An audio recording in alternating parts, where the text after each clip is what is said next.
రేవంత్ ఇంటి ముట్టడికి తెలంగాణ బీజేపీ పిలుపునిచ్చింది. మహిళా బిల్లును కాంగ్రెస్ వ్యతిరేకించినందుకు నిరసనగా ముట్టడికి పిలుపునిచ్చింది.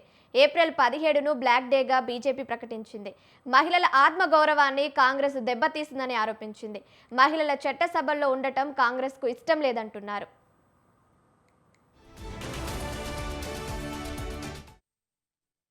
చేయకూడదు, మా కుటుంబం నుంచే మహిళలు అధికారంలో ఉండాలి. పార్లమెంట్లో కాంగ్రెస్ పార్టీ తదా వారి ఇండి అలయన్స్ దానికి ఓటు అగేన్స్ట్గా చేస్తూ ఆ మహిళా రిజర్వేషన్లు రాకుండా చేసినటువంటి ఒక ఏదైతే ఘోరమైనటువంటి ఒక అపరాధాన్ని చేశారో ఇది చరిత్రలో ఒక నల్ల రోజుగా రాయబడి ఉంటుంది. మహిళలందరూ కూడా కాంగ్రెస్ పార్టీని శిక్షించాల్సిన అవసరం ఉందని చెప్పేసి కూడా మీ అందరిని కోరుతా ఉన్నాను. ఈ యొక్క చరిత్రాత్మకమైనటువంటి ఒక ఏదైతే చట్టం ఉందో దీని ద్వారా ఒక సామాన్యురాలు చట్టసభల్లో వచ్చే అవకాశాన్ని కాకుండా చేసినటువంటి కాంగ్రెస్ పార్టీ ఒక పాపాన్ని చేసింది మహిళల పట్ల. అందుకే వాళ్ళకు ఉన్నటువంటి ఒక కుటుంబ మనస్థితి, మా కుటుంబమే పరిపాలించాలి, ఒక బీదవాడు తిరగబడిన తరగతుల వాళ్ళు చేయకూడదు, మా కుటుంబం నుంచే మహిళలు అధికారంలో ఉండాలి అని ఈరోజు వారు చేసిన పనికి ఒక సామాన్యరాలు రాజకీయాల్లో రాకుండా చేసేటటువంటి ప్రయత్నం కాంగ్రెస్ పార్టీ చేసింది. నేను మన రాష్ట్రంలో కూడా మహిళలందరినీ కూడా కోరుతా ఉన్నాను, కాంగ్రెస్ నాయకులు వారు మీ దగ్గరికి వస్తే ఏ రూపంలో అయినా సరే తరిమి కొట్టండి, వారిని వినకండే మాట, ఇక వారిని దూరం పెట్టండి. సీఎం రేవంత్ ఇంటి ముట్టడికి తెలంగాణ బీజేపీ పిలుపునిచ్చింది. మహిళా బిల్లును కాంగ్రెస్ వ్యతిరేకించినందుకు నిరసనగా ముట్టడికి పిలుపునిచ్చింది. ఏప్రిల్ 17ను బ్లాక్ డేగా బీజేపీ ప్రకటించింది. మహిళల ఆత్మగౌరవాన్ని కాంగ్రెస్ దెబ్బతీసిందని ఆరోపించింది. మహిళలు చట్టం సభల్లో ఉండటం కాంగ్రెస్కు ఇష్టం లేదంటున్నారు. రైట్, ఇక దీనికి సంబంధించి మరిన్ని అప్డేట్స్ మా ప్రతినిధి విశాల్ ఫోన్ ద్వారా అందిస్తారు. చెప్పండి విశాల్.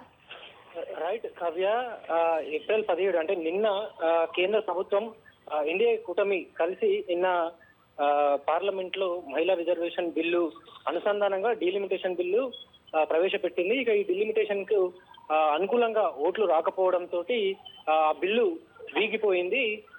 దీంతో బీజేపీ పెద్ద ఎత్తున ఈ ఇండియా కూటమి మీద పెద్ద ఎత్తున విమర్శలు చేస్తుంది. ఇక దేశవ్యాప్తంగా ఈరోజు నిరసనలకు పిలుపునిచ్చింది. ముఖ్యంగా చట్టసభల్లో మహిళల ప్రాతినిధ్యం పెరగాలి, మహిళలు కూడా చట్టసభల్లో వాళ్ళ వాయిస్ వినిపించేందుకు వాళ్ళకి అవకాశం కల్పించాలని ఉద్దేశంతో తాము మహిళలకు 33% రిజర్వేషన్ ని అమలు చేయాలని బిల్లును ప్రవేశపెట్టాము. కానీ కాంగ్రెస్ పార్టీ దీనికి వ్యతిరేకంగా ఓటు వేయడం వల్ల ఈ బిల్లు పాస్ కాలేదు. ఏప్రిల్ 17 ఒక బ్లాక్ డేగా, ఒక చీకటి రోజుగా ఉండిపోతుందని కూడా బీజేపీ నాయకులు చెప్తున్నారు. ముఖ్యంగా మహిళల సాధికారత కోసం ఈ బిల్లు ప్రవేశపెట్టడం, ఎందుకంటే ప్రస్తుతం లోక్సభలో ఒక 14% మాత్రమే మహిళల ప్రాతినిధ్యం ఉంది. దీన్ని 33% పెంచాలనే ఈ బిల్లుని లోక్సభలో ప్రవేశపెట్టాము. కానీ బిల్లు అనుకూలంగా ఓట్లు రాకపోవడంతో, అంటే కాంగ్రెస్ పార్టీ అదేవిధంగా ఇండియా కూటమి వ్యతిరేకంగా దీనికి ఓట్లు వేయడంతో ఈ బిల్లు అనేది వీగిపోయింది. అంటే మహిళలు ఆత్మగౌరవానికి దెబ్బతీసే విధంగా కాంగ్రెస్ పార్టీ వ్యతిరేకంగా ఓటేసిందని కూడా బీజేపీ నాయకులు పెద్ద ఎత్తున విమర్శలు చేస్తున్నారు. ఇక కాంగ్రెస్ పార్టీ వైఖరికి నిరసనగా బీజేపీ తెలంగాణ అధ్యక్షులు రామచంద్రరావు ఈరోజు సీఎం రేవంత్ రెడ్డి ఇంటి ముట్టడికి పిలుపునిచ్చారు.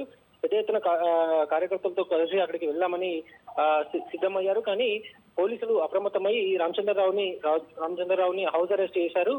ప్రస్తుతం గృహ నిర్బంధంలోనే బీజేపీ ప్రధాన నాయకులు కార్యకర్తలు ఉన్నారు. ఇక సీఎం ఇంటి వద్ద కొంత బందోబస్తుని పోలీసులు పెంచారు. ఇక ఈరోజు రాష్ట్ర వ్యాప్తంగా తెలంగాణ బీజేపీ పిలుపునిచ్చింది. Kavya, thank you Vishal, thank you for the updates.